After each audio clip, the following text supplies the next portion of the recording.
Hey, Lawrence here. Quick Business Beats app from me today. Today I'm talking about when do you kill a business? When is the right time to kill your business?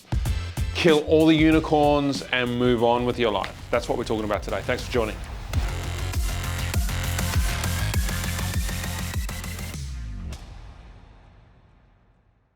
Okay, so time and time again, I see businesses just churning through cash, right, for long periods of time, like 2, 3, 4, 5 years, sometimes 10 years. And what happens is they get to the end of that term and they have no money in the bank. So really, all they've done is purchased a long-term job working twice the amount of hours they did when they were working for somebody else. Because what they failed to do is they failed to understand their numbers and they failed to see that, hey, this is not working. I probably need to cut my losses and move on. It's a big decision, I get it. It's a hard one. I struggled with it in a couple of the businesses. By the way, remember, I've said before, I've had about 20 businesses and about 15 of those have failed. It's because I failed to do one thing. I didn't know when to kill the business. I should have killed it a lot earlier. I carried on too long and I just lost money. I just lost a lot of revenue and investment over the longer forward estimate, right? The longer you're in business, and you're not really making cash, the harder it becomes. The deeper I think psychologically you get into it, and the more you want to hold on to it and make it work. And sometimes it's just about ego, right? Come on now. Entrepreneurs have a big ego. I have a big ego, I don't hide from that. So sometimes the ego keeps you in the business because you want to win, you want to succeed. You want to be the entrepreneur that is successful. And here's the thing, you know what that's really attached to? What other people think about you. You've got to let that go. Right? Who gives a fuck what anyone thinks about you? If you can move into that space, killing the business is a lot easier because you can say with confidence, hey, I did an analysis of my business and my cash flow. I'm looking at the market's changed, the trend's gone to another area, I'm out. So I'm gonna take that cash and I'm gonna move it over here. Why wouldn't anyone respect that and like that, right? So you've really just got to think about all the verticals inside the business that you need to identify. So let me quickly run through that. So the first thing is engagement. So if you're advertising, social media, whatever you're doing, up to you, and you see engagement drop, maybe there's a change in the market, one identifier. Second thing is, which is probably the biggest, cash flow. Where's your cash flow at? Is your cash and your sales dropping? Now there's two things with that. Is it because you're bad at selling and you don't know how to market and sell product or service or whatever business you've got? Or is it something else, right? Has a competitor come into the market and they're taking a bit of a lion's share because they're doing it 10 times better than you are.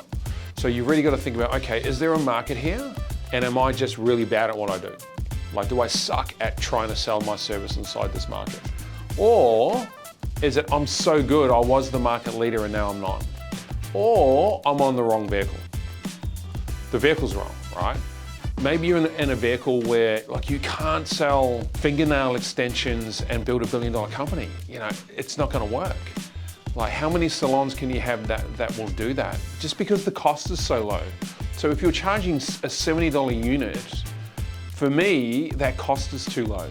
Because when you invest in marketing, your ROAS, return on advertising spend, there's no congruency with that. Because if it's $70 for a sale, it could probably cost you half of that, if not more, to get a lead or a client to purchase that. So you really want to think about, what's my gross profit and then, tax on that, and then your after tax, your net profit, right? So you got to run your numbers. That'll tell you when to kill the business.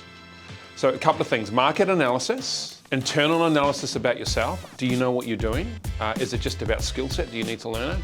Or are your numbers off? You're in a market where you actually can't make any money and you took on the business and got into the business because you were passionate about it, but knew nothing about commercial enterprise. Happens all the time.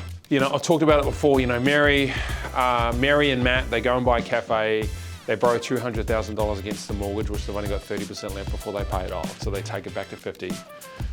And they go and get a cafe because they think that that's the dream, and 2 years later they're out of business and they're back in debt and they're working in the boring dead-end job again because they didn't understand how many cups of coffee do we need to sell to get to X, and what's the margin on that to make profitability to be able to have the holiday every year.